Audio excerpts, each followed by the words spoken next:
पिछले चुनाव के मुकाबले पहले चरण में भारी गिरावट देखने को मिली। क्या बीजेपी पूरा कर पाएगी मिशन 370? लोकसभा चुनाव 2024 के लिए 7 चरणों में देश भर में मतदान होने हैं, जहां 19 अप्रैल को पहले चरण के लिए देश के 21 राज्यों की 102 सीटों पर लगभग 64% वोट डाले गए हैं।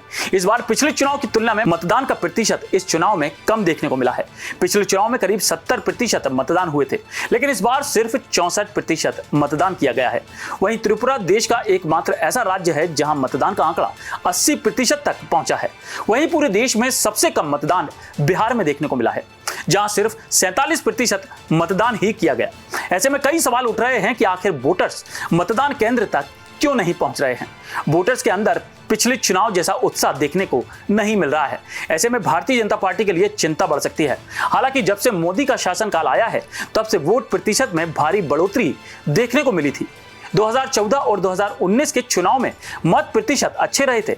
इस बार बीजेपी ने 370 सीट हासिल करने का लक्ष्य रखा है। इसको लेकर बीजेपी की ओर से दावे भी किए जा रहे हैं कि वे इस लक्ष्य को बड़ी ही आसानी से हासिल कर लेंगे, लेकिन मतदान में गिरावट के चलते ये आंकड़े बदल भी सकते हैं। पिछले 12 चुनाव में से 5 चुनाव ऐसे हुए हैं जिनके मतदान प्रतिशत में भारी गिरावट देखने को मिली है, और जब जब मतदान प्रतिशत में कमी हुई है, 4 बार सरकार बदल गई है, वहीं 1 बार सत्ताधारी दल की वापसी हुई है। ऐसा ही हुआ 1980 के चुनाव में, जहां मतदान प्रतिशत में गिरावट हुई और जनता पार्टी की सरकार सत्ता से हट गई। वहीं 1989 के चुनाव में मत प्रतिशत में कमी आई, जिससे कांग्रेस की सरकार चली गई। वहीं 2004 में हुई मतदान प्रतिशत में गिरावट का फायदा विपक्षी दलों को मिला था।